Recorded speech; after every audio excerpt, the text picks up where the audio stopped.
welcome to the channel. Today I'm going to be talking about the 50-30-20 budgeting rule. Budgeting is one of the most important things we can do for our financial future, but despite this, there's so many people who do not budget. And I understand that because budgeting can seem like such a daunting task, but it really is one of the most important things for our financial future. We need to have a financial plan. We need to try to stick with it. And if we don't know where our money is going, we'll really never be able to either fully save for retirement or reach the financial goals that we are hoping to achieve. With consumer debt so high, and this illness that's been going around, still raging, I feel like it's really important now more than ever to make sure that we have a financial plan and we lay out a budget. And if you don't have a budget, and that's why you're here, that's awesome. I mean, this 50-30-20 rule of budgeting is really great. It's really great to get started because it really just lays things out. If it's just 3 major categories, and then you can just dive right in and start tracking your spending. If you're new to budgeting, it can seem like a daunting task, and frankly, it's a little scary to see where your money's going and how much of it is going there.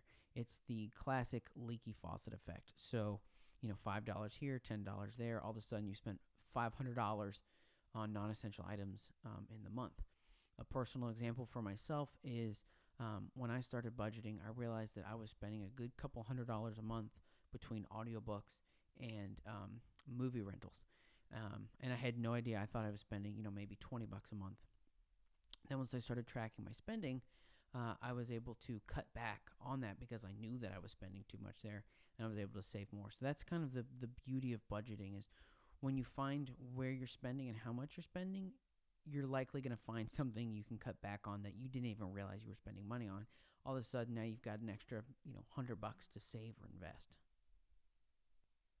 So without further ado, the 50-30-20 budgeting rule really lays out a clear-cut approach to start budgeting. So these are all broken out as percentages. So the 50% is on your needs. So 50% of your take-home pay or your after-tax income is going to go toward things you need. So that's going to be your rent payment, it's going to be your mortgage, groceries, and any kind of minimum debt payments you have. Now, I said groceries. I did not say restaurants. Restaurants are going to fall into the want category. Groceries obviously fall into the need. So the next one, 30%, that is for your wants. So 30% of your take-home income is going to be toward whatever you want it to be. So if you're looking for a new computer, you want that new video game, let's say your hobby is cooking and you want to buy some new cookware, whatever, that's going to be things that you want but you definitely don't need. So that's going to be the 30%. And then the 20% is going to be savings or anything that's going to help you meet your financial goals. So that's going to be paying down your debt more than the minimum debt payment. That's going to be funding an emergency fund. And I'll have a video coming out on emergency funds here fairly soon. So funding an emergency fund, saving for retirement, or funding like a taxable brokerage, stuff like that. So if you really want to jumpstart your financial goals, I would highly recommend switching the two. So do 30% toward saving for your financial goals and 20% toward your wants.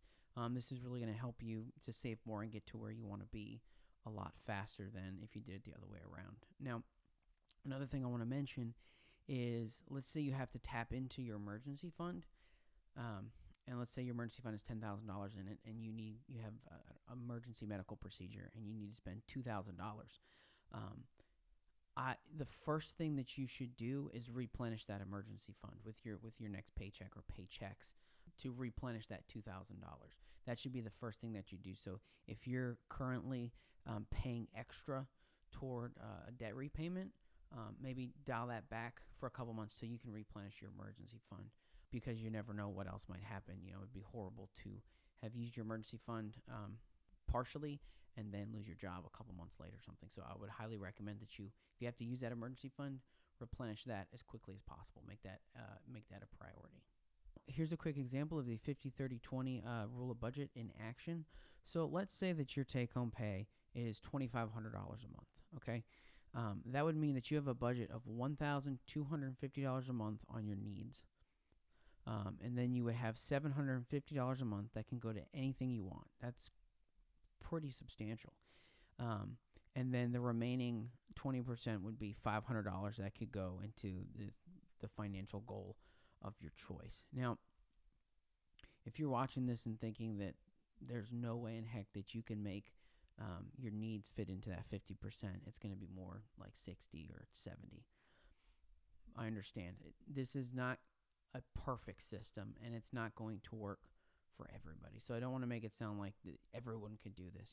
The more money you make, the more likely it is that you'll be able to make this work. This is kind of an ideal, like what you would do if you could do it.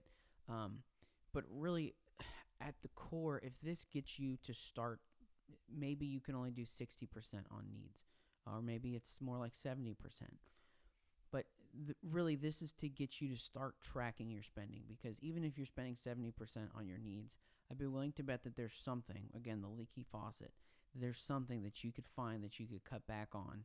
Let's say you're spending 70% on your needs. I would be willing to bet that there's something in that remaining 30% that you could find that you could dial back on to help you start an emergency fund or pay down more debt.